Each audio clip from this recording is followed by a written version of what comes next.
Hello everyone, আসসালামু আলাইকুম। আপনারা সবাই কেমন আছেন? আশা করছি আপনারা সবাই ভালো আছেন। আলহামদুলিল্লাহ, আমরা সবাই ভালো আছি। শিরিন ডেইলি ব্লগে সবাইকে স্বাগতম।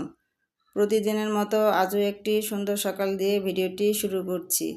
আমার ভিডিওটি যদি ভালো লেগে থাকে অবশ্যই একটি লাইক দিয়ে দিবেন। আমার ভিডিওগুলো আপনাদের কাছে কেমন লাগে অবশ্যই কমেন্টস করে জানাবেন। আর চ্যানেলটিকে সাবস্ক্রাইব করতে কিন্তু ভুলবেন না। আজকে সকালের জন্য পরোটা বানিয়েছি, আর সাথে থাকছে চা আর কলা। এগুলি হবে আমাদের সকালের নাস্তা আজকে।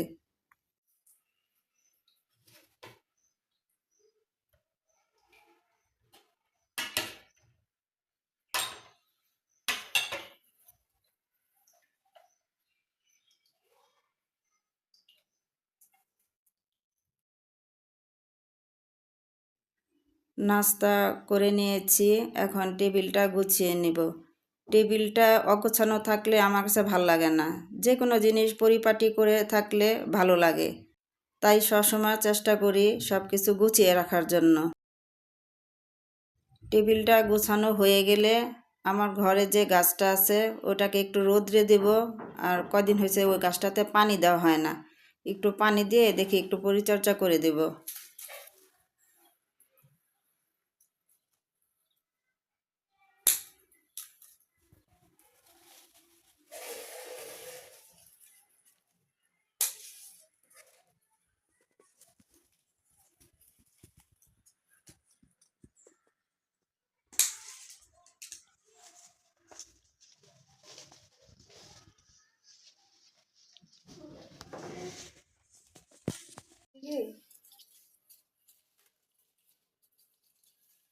তো দেখতেছি গাছে কিছু পাতা মরে গেছে, এগুলা কেটে দিলাম। ভাবতেছি কিছু পানি দিয়ে দিব গাছে, যেহেতু ওই গাছটা আমার ঘরে থাকে। প্রতিদিন পানি দেওয়া হয় না, 3-4 দিন পরে পানি দিই। এর জন্য দেখতেছি যে মাটিগুলা খুব শুকায় আছে, এখন একটু পানি দিয়ে দিব।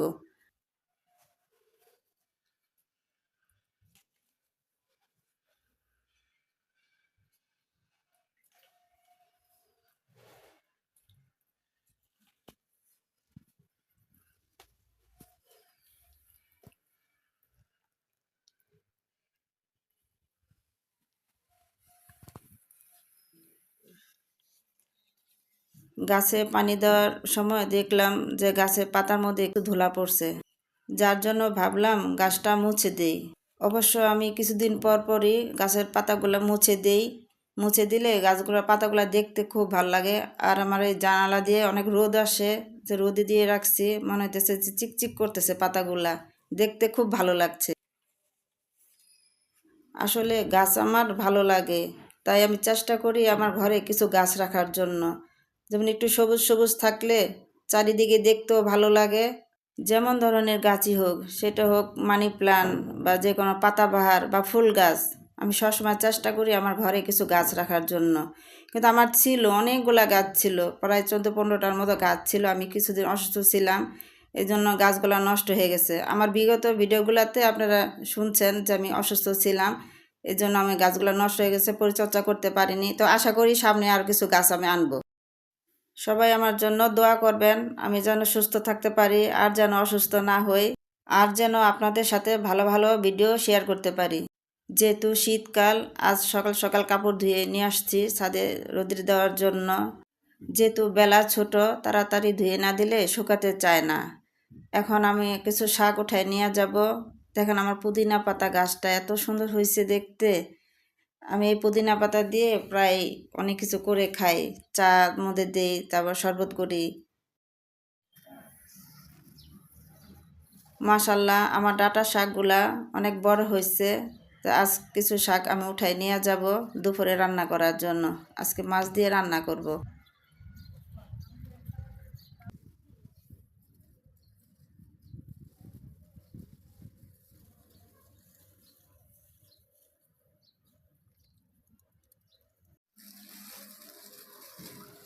শাকগুলা উঠাই নিলাম, নিজ বাগানের শাক যেমনই হোক না কেন, দেখতে অনেক ভালো লাগতেছে। আনন্দটাই আসলে অন্যরকম। ঘরে চলে আসলাম। তো আমি অফ ক্যামেরায় ঘরের অনেকগুলো কাজ করে নিয়েছি। এখন পাপোশটা উঠিয়ে ঘরটা ঝাড়ু দিয়ে নেব। আপু ও ভাইয়ারা, কাছে দূরে যে যেখান থেকে আমার ভিডিওটি দেখছেন তারা প্লিজ একটি লাইক দিয়ে কন্টিনিউ করবেন। আর যারা আমার ভিডিওটি নতুন ভিজিট করছেন, যদি আমার ভিডিওটি ভালো লেগে থাকে অবশ্যই একটি সাবস্ক্রাইব করে আমার সঙ্গে থাকবেন।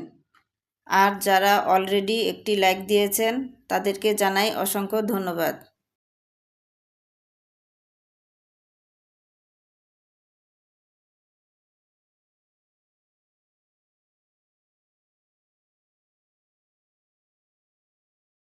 আমার ঘর ঝাড়ু হয়ে গেছে, এখন ঘরটা মুভ করে নেব।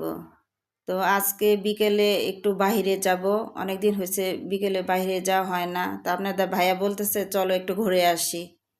আমি প্রতিদিন যে জায়গাটাতে হাঁটতে যাই তা ভাবতেছি আজকে সন্ধ্যার সময় ওখানটাতে হাঁটতে যাব। সন্ধ্যা হলে ওই জায়গাটা দেখতে খুব ভাল লাগে। আপনার ভাইয়া বলতেছে চলো যাই, ওখানে বসার জায়গা আছে, ওখানে যাই কিছুক্ষণ ঘুরে আসি।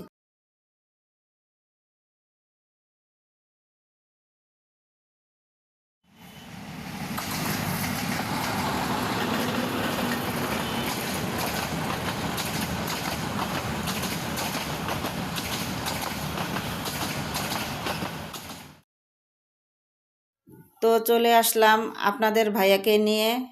তো আপনাদের ভাইয়াই ভিডিও করছে।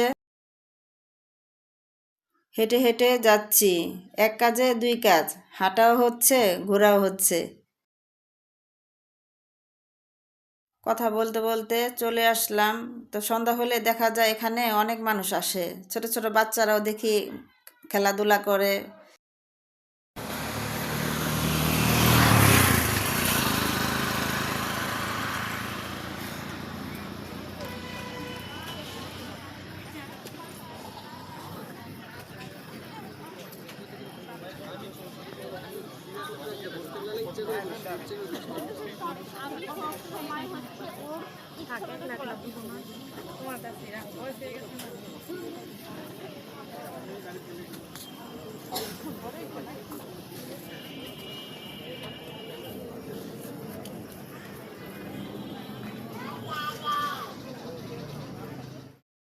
আসলে জায়গাটা সন্ধ্যার সময় দেখতে অনেক সুন্দর লাগে। আপনারা সবাই কমেন্টস করে জানাবেন আপনাদের এই জায়গাটা কেমন লাগলো। আজকের ভিডিওটি এ পর্যন্তই। ভিডিওটি যদি ভালো লেগে থাকে অবশ্যই একটি লাইক দিয়ে দিবেন। আর ভিডিওটি আপনার বন্ধুবান্ধব আত্মীয় স্বজনের কাছে শেয়ার করে দেবেন। তো সবাই আমার চ্যানেলটির পাশে থাকবেন, সবাই ভালো থাকবেন, সুস্থ থাকবেন, আমার জন্য দোয়া করবেন। আল্লাহ হাফেজ।